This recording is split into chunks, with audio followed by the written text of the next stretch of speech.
Yeah, I'll go way less serious. This is more fun, or horror fun. This was like a short story I wrote a while ago for a contest. It was like things that bump in the night. Didn't win or do anything, but I thought it was fun and something I could No, but share. yeah, let's hear it. Desiccated Delirium. All right. Renault struggled to take in a single ragged breath. His throat spasmed as the dank air of the undercroft tickled its way into his deflated lungs. The sensation brought on the urge to cough, but he had not the energy to muster it. It surprised Renault that he'd even been able to manage the one breath. How long has it been since my last? There was no way of knowing. Time had lost all meaning. He didn't even know how long it had been since, or how long he'd been down here in the decrepit Undercroft. A decade? A century? A millennia? Who are you to call something decrepit, eh, Renault? I mean, look at yourself. Maybe it hadn't been that long. Maybe it had been weeks. Maybe his mind played tricks on him.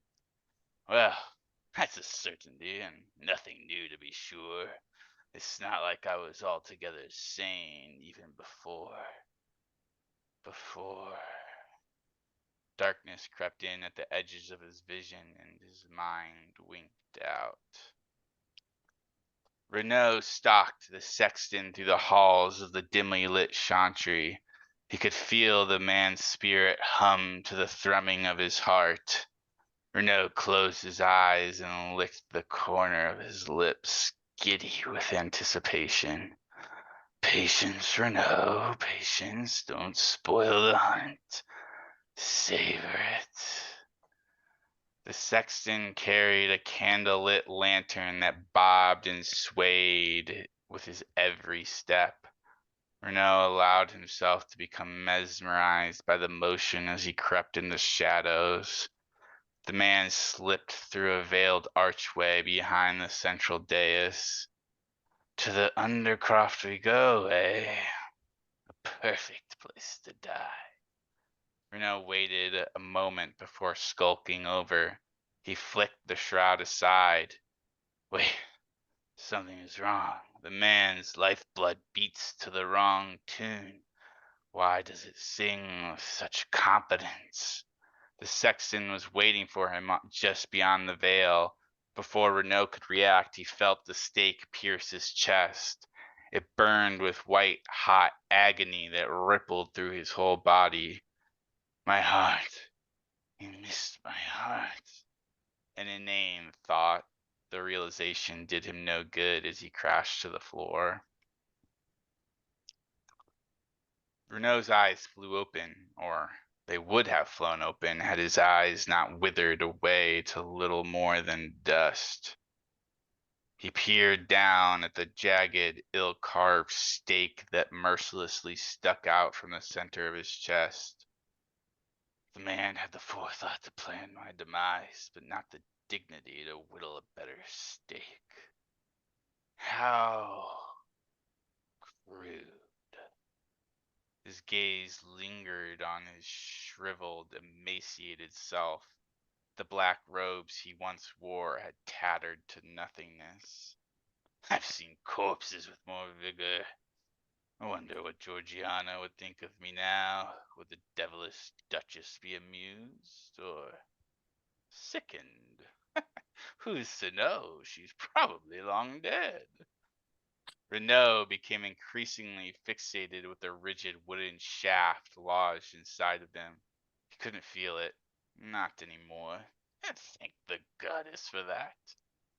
But to suffer the sight of it for all eternity, perhaps that was worse than the physical pain it once brought.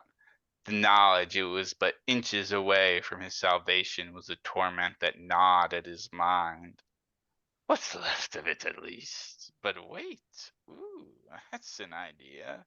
How could I not have thought it before? Or maybe I have. Still, what else have I to do? He summoned all his strength left to him. Could he, would he be able to jostle the stake just enough? It would only take but the slightest of splinters to prick his dormant heart, so weak had he become. Renaud poured every last ounce of his will into the endeavor, focusing acutely on one thing, the god-forsaken, ill-wrought stake. Renaud jerked himself upward, or, well, he attempted to. He hadn't even managed to shake the dust off himself. This is only expected, yet the shame is all there. The shame is there all the same. Renaud's lucidity lingered longer, or lingered with an interminability that was beyond the norm. He desperately waited for an unconscious respite that would not come. His mind began to stretch thin, losing viscosity with every passing moment. It went beyond himself, beyond the Undercroft, beyond the. Wait, what is that? The abandoned chantry stirred with life. Renaud reached out wildly with his mind, desperate for any kind of connection, but he felt like a gnat trying to get the attention of a dragon. Utter despair washed through him, turning his expanded awareness into a filmy black vapor. But in his misery he found a twin soul, a mirror, somebody whose very being cried out in agony. He dove toward it and was met with a deluge of emotion that poured into Renaud, drowning out his sense of self. A boy called out to his papa, but no one could hear him. No one could see him. Why couldn't they see him? Why didn't they care? The boy wrinkled his nose and looked down to find he sat in his own excrement. Bits of Renaud pulled away until he finally formed a hole. He snapped back into awareness and was met with a deep, ancient hunger. Let's try this again, shall we? Slowly, carefully, he ventured back towards the lost soul, just close enough to feel the shape of it. He was expecting to find the boy he had seen, but the soul's silhouette undoubtedly was that of a man. Renaud formed himself around this person, covering them like a gentle blanket. I know your pain. Come to me. I have what you seek. The soul responded to Renaud's beckoning like a shepherd herding a wayward lamb. Renaud guided the soul through the veil. The predator held the hand of its prey as it stepped down the spiral stone staircase that led to the undercroft. Good, good. It won't be long now. You don't have to suffer any more, my poor boy. I will unburden you. That's it. Just a little bit further. One step. There you go, and around the bend. Renaud knew a brief moment of disorientation as he saw himself through the lamb's eyes. He was sickened by the sight of his desiccated husk, gray and shriveled. A faint breeze would have carried him away. Revulsion seeped through Renaud into the lamb standing before him. It cringed, cowering away from his twisted remains. For a moment Renaud thought all was lost. He expected the lamb to run far away and never return. But for once he was favored by good fortune. The lamb was frightened past the point of running. It was petrified. I know you are afraid. I understand your fear.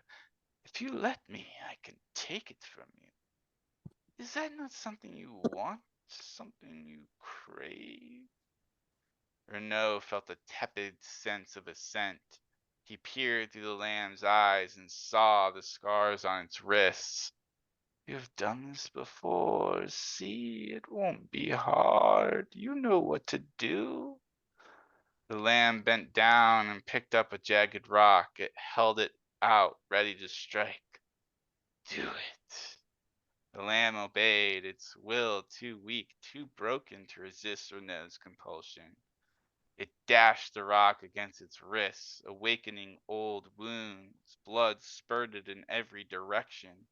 Renault could barely hold it together. The metallic smell nearly drove him mad with hunger. Bring it to me. The lamb willingly went to the slaughter.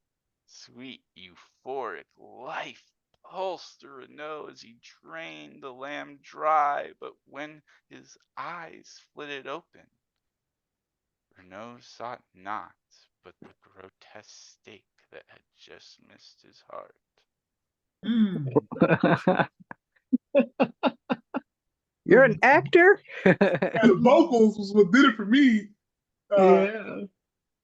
So he still Renault never leaves, right? He's still stuck in the stake. Yeah, it was all, as the title alludes to, it was delirium. It was just all in his head. Like it didn't actually happen. Like him leading this person down. He was Oh, fantasizing about it. okay. I missed that. Okay, I gotta admit, I missed. I thought I'm like, okay, so he was still stuck.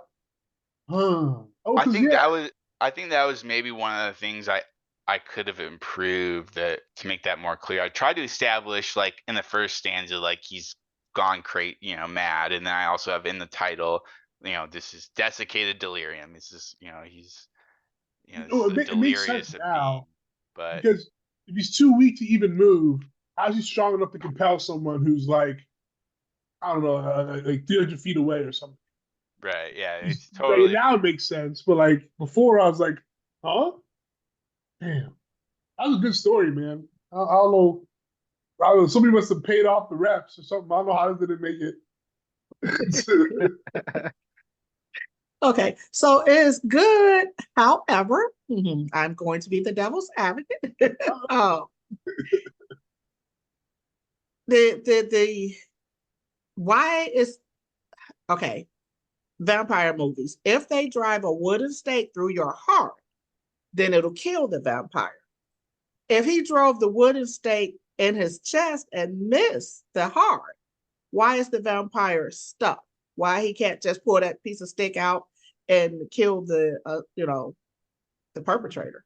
well. So it depends on different vampire lore. There's different strengths and weaknesses. So for this, it weakened him enough to like petrify him, but not kill him. He's like stuck in this state of he's desiccating because one, he's not getting the blood he needs, and two, he's got wood weakens him, but not to the point of killing him because it missed his heart.